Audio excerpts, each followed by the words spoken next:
যে B2 spirit বা stealth bomber নিয়ে আমেরিকা এতদিন বিশ্বকে ভয় দেখাতো, যাকে নাকি রাডারে দেখা অসম্ভব, যার ভয়ে বিশ্বের বাঘা বাঘা দেশ কাঁপত, আজ সেই আমেরিকার অহংকারের বেলুন ফুটো করে দিয়েছে চীন। মধ্যপ্রাচ্যের আকাশে ঘটে গেল এক প্রযুক্তিগত বিপ্লব। বেইজিং প্রথমবারের মতো এবং অত্যন্ত গোপনে ইরানের হাতে তুলে দিয়েছে তাদের অত্যাধুনিক YLC-8B স্ট্র্যাটেজিক রাডার সিস্টেম। এ রাডার কোনো সাধারণ যন্ত্র নয়, এটি বিশেষভাবে তৈরি করা হয়েছে আমেরিকার অদৃশ্য B2 বোম্বার এবং F-22 র্যাপটরকে শনাক্ত করার জন্য। অর্থাৎ ট্রাম্পের $1 ট্রিলিয়ন স্টিলথ প্রযুক্তি আজ আলোর মতো পরিষ্কার দেখতে পাবে এবং গুলি করে নামাতে প্রস্তুত। এই পরিস্থিতিতে হতাশ ডোনাল্ড ট্রাম্প ইরানকে মধ্যপ্রাচ্যের উত্তর কোরিয়া বলে গালি দিচ্ছেন। কিন্তু সাগরে ইরান প্রমাণ করছে তারা উত্তর কোরিয়ার চেয়েও বেশি চতুর এবং বিপজ্জনক। তারা আমেরিকার ক্যারিয়ার গ্রুপ এবং ট্যাঙ্কারের উপর একের পর এক প্রবিং অপারেশন চালিয়ে পেন্টাগনের সব ডিফেন্সিভ কৌশল জেনে নিচ্ছে। আমেরিকা ভাবছে তারা একটি ড্রোন মেরে জিতেছে, কিন্তু ইরান আসলে তাদের ডিফেন্স সিস্টেমের গোপন ব্লু প্রিন্ট চুরি করে নিয়েছে। শিকারী আজ নিজেই শিকারের জালে আটকা পড়েছে।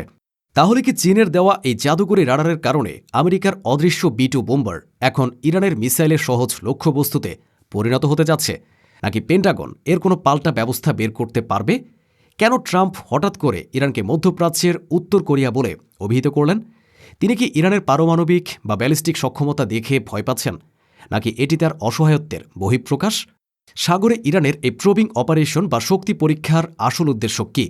তারা কি আমেরিকার নৌবাহিনীর রিয়েকশন টাইম মেপে নিচ্ছে বড় কোনো হামলার জন্য, নাকি এটি শুধুই স্নায়ুযুদ্ধ? মার্কিন ডেস্ট্রয়ার হয়তো ট্যাঙ্কারটিকে বাঁচিয়েছে, কিন্তু ইরান কি জেনে শুনে ওই নির্দিষ্ট জাহাজটিকে টার্গেট করেছিল যাতে আমেরিকার নেভির আসল কৌশল ফাঁস হয়ে যায়? আর চীনের এ সবচেয়ে গুরুত্বপূর্ণ সামরিক সহায়তা কি প্রমাণ করে যে বেইজিং আমেরিকাকে মধ্যপ্রাচ্য থেকে তাড়াতে ইরানের হাতে চূড়ান্ত টেকনোলজিক্যাল চাবিকাঠি তুলে দিয়েছে? এই সব প্রশ্নের উত্তর জানতে ভিডিওটিতে একটি লাইক দিয়ে শেষ পর্যন্ত আমাদের সাথেই থাকুন, কারণ আজকের ভিডিওর প্রতিটি তথ্য যুদ্ধের মোড় ঘুরিয়ে দেওয়ার জন্য যথেষ্ট। চলুন ষড়যন্ত্রের গভীরে যাওয়া যাক। চীনের দেওয়া YLC-8B রাডারটি বিশ্বের অন্যতম সেরা অ্যান্টি স্টেলথ রাডার।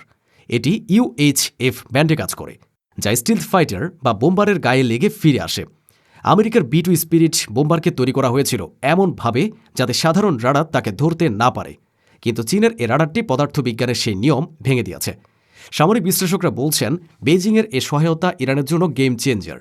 এতদিন আমেরিকা ভাবত তারা রাতের অন্ধকারে B2 বোম্বার দিয়ে ইরানের পারমাণবিক কেন্দ্রে বোমা ফেলবে এবং ইরান টেরও পাবে না, কিন্তু এখন সেই দিন শেষ। ইরানের আকাশ প্রতিরক্ষা বাহিনী এখন অনেক দূর থেকেই B2 বোম্বারকে ট্র্যাক করতে পারবে এবং তাদের S-300 বা বাভার 373 মিসাইল দিয়ে তাকে ধ্বংস করে দেবে। এটি আমেরিকার জন্য $1 ট্রিলিয়ন ক্ষতি, কারণ তাদের পুরো বিমান বাহিনী এই স্টিলথ প্রযুক্তির উপর দাঁড়িয়ে আছে। ইরান যদি একটি B2 বোম্বার নামাতে পারে, তবে তা হবে আমেরিকার সুপার পাওয়ার ইমেজের সমাপ্তি। চীন খুব ঠান্ডা মাথায় আমেরিকার সবচেয়ে বড় শক্তির জায়গাটিতে আঘাত করেছে। প্রেসিডেন্ট ট্রাম্পের ইরান মধ্যপ্রাচ্যের উত্তর কোরিয়া হয়ে উঠছে এই মন্তব্যটি আসলে তার গভীর হতাশা এবং ভয়েরই প্রতিফলন। উত্তর কোরিয়া যেমন পারমাণবিক অস্ত্র এবং মিসাইল দিয়ে আমেরিকাকে ব্ল্যাকমেল করে, ট্রাম্প মনে করছেন ইরানও সেই পথেই হাঁটছে। কিন্তু বাস্তবতা হলো ইরান উত্তর কোরিয়ার চেয়েও বেশি স্ট্র্যাটেজিক। উত্তর কোরিয়া শুধু হুমকি দেয়, কিন্তু ইরান অ্যাকশন নেয়। ইরান তাদের প্রক্সি বাহিনী, ড্রোন প্রযুক্তি এবং এখন চীনের রাডার দিয়ে আমেরিকাকে চারপাশ থেকে ঘিরে ফেলছে। ট্রাম্প বুঝতে পারছেন নিষেধাজ্ঞা দিয়ে ইরানকে আর দমানো যাবে না। তারা এখন স্বয়ংসম্পূর্ণ এক সামরিক শক্তিতে পরিণত হয়েছে। ট্রাম্পের এ তুলনা প্রমাণ করে যে ওয়াশিংটন এখন ইরানকে এক নিউক্লিয়ার থ্রেট বা পারমাণবিক হুমকি হিসেবেই দেখছে। তারা জানে ইরানের হাতে যদি একবার পারমাণবিক বোমা চলে আসে, তবে মধ্যপ্রাচ্যে আমেরিকার খেলার দিন শেষ। তাই তারা মরিয়া হয়ে ইরানকে থামাতে চেষ্টা করছে, কিন্তু চীনের কারণে তা সম্ভব হচ্ছে না। ট্রাম্প ইরানকে উত্তর কোরিয়ার সাথে তুলনা করলেও সাইবার জগতে ইরান অনেক বেশি ভয়ঙ্কর। মার্কিন গোয়েন্দা সংস্থা NSA-র গোপন রিপোর্টে স্বীকার করা হয়েছে যে ইরানের হ্যাকার গ্রুপ NPT-35 বা চার্মিং কিটেন আমেরিকার ক্রিটিক্যাল ইনফ্রাস্ট্রাকচার বা গুরুত্বপূর্ণ অবকাঠামোতে ম্যালওয়্যার ঢুকিয়ে বসে আছে। তারা চাইলে এক ক্লিকের মাধ্যমে আমেরিকার বিদ্যুৎ গ্রিড বন্ধ করে দিতে পারে বা ব্যাংকিং সিস্টেম অচল করে দিতে পারে। উত্তর কোরিয়া শুধু টাকা চুরির জন্য হ্যাক করে, কিন্তু ইরান হ্যাক করে ধ্বংস করার জন্য। ট্রাম্প হয়তো মিসাইল দেখছেন, কিন্তু ডিজিটাল ওয়ারফেয়ারে ইরান যে আমেরিকাকে ইতিমধ্যেই কোণঠাসা করে ফেলেছে সে খবর তার জানা নেই। আমেরিকা এখন এক অদৃশ্য ভাইরাসের সাথে লড়ছে, যার অ্যান্টিডোট তাদের কাছে নেই। সম্প্রতি পারস্য উপসাগরে ইরান যা করছে তাকে সামরিক পরিভাষায় বলা হয় প্রবিং অপারেশন বা যাচাইকরণ অভিযান। ইরান ইচ্ছে করে আমেরিকার ক্যারিয়ার গ্রুপ বা জাহাজের খুব কাছে ড্রোন বা ছোট বোট পাঠাচ্ছে।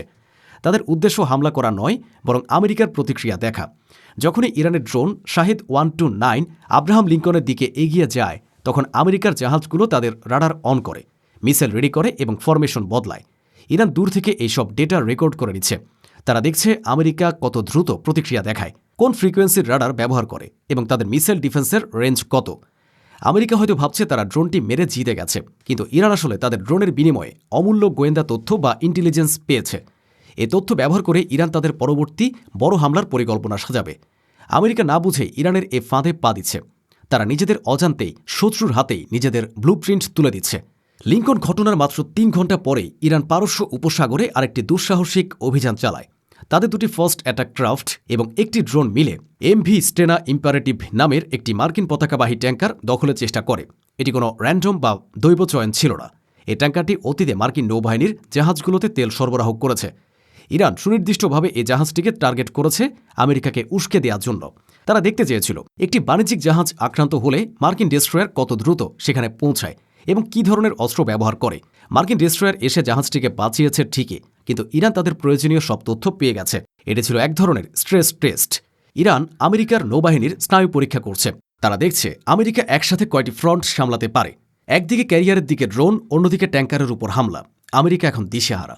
তারা বুঝতে পারছে না ইরান আসলে কোথায় আঘাত করবে। চীনের এই YLC-8B রাডার এবং স্যাটেলাইট ইন্টেলিজেন্স সরবরাহ প্রমাণ করে যে বেইজিং এখন আর দর্শক নয়, তারা খেলোয়াড়। তারা ইরানকে এমন সব প্রযুক্তি দিচ্ছে যা আমেরিকার মিলিটারি এইজ বা সামরিক শ্রেষ্ঠত্বকে ফোঁতা করে দিচ্ছে। চীন চায় আমেরিকা মধ্যপ্রাচ্যের চোরাবালিতে আটকে থাক, যাতে তারা এশিয়াতে নির্বিঘ্নে তাদের সাম্রাজ্য বিস্তার করতে পারে। ইরানের হাতের এ রাডার তুলে দেওয়ার মানে হল আমেরিকাকে মধ্যপ্রাচ্যের আকাশ থেকে নামিয়ে দেওয়া। আমেরিকা যদি আকাশে নিরাপদ না থাকে, তবে তারা মাটিতেও যুদ্ধ করতে পারবে না। চীনের এই মোস্ট ক্রিটিক্যাল মিলিটারি সাপোর্ট বা সবচেয়ে গুরুত্বপূর্ণ সামরিক সহায়তা আসলে আমেরিকার জন্য এক আসনী সংকেত। এটি প্রমাণ করে যে একমেরু বিশ্বের দিন শেষ। ইরান এখন চীনের ঢাল এবং রাশিয়ার তলোয়ার নিয়ে আমেরিকার বিরুদ্ধে দাঁড়িয়েছে। এই ত্রিমুখী শক্তির সামনে ট্রাম্পের আমেরিকা আজ অসহায়। মধ্যপ্রাচ্যের সাগরে এবং আকাশে এখন এক নতুন সমীকরণ তৈরি হয়েছে। B-2 বোম্বার এখন আর অদৃশ্য নয়। আব্রাহাম লিঙ্কন এখন আর নিরাপদ নয়। ইরান প্রমাণ করেছে বুদ্ধি আর প্রযুক্তি থাকলে সুপার পাওয়ারকেও নাস্তানাবুদ করা যায়। ট্রাম্প কি এই অপমান সহ্য করবেন? আমেরিকা কি তাদের স্টেলথ প্রযুক্তি বাঁচাতে নতুন কোনো চাল চালবে, নাকি ইরানের ফাঁদে পা দিয়ে তারা আরও বড় বিপর্যয়ের দিকে এগিয়ে যাবে? দর্শক, আপনাদের কি মনে হয়? চীনের এই রাডার কি আমেরিকার বিমান বাহিনীকে অকেজো করে দেবে? ইরানের এই প্রবিং অপারেশন কি যুদ্ধের চূড়ান্ত প্রস্তুতি? আমেরিকা কি মধ্যপ্রাচ্য থেকে পিছু হটতে বাধ্য হবে? আপনার মূল্যবান মতামত কমেন্টে জানান। ভিডিওটি ভালো লাগলে লাইক দিন এবং শেয়ার করে সবাইকে এই অজানা সত্যটি জানিয়ে দিন। দেখা হবে যুদ্ধের ময়দান থেকে পরবর্তী আপডেটে। ততক্ষণ পর্যন্ত আল্লাহ হাফেজ।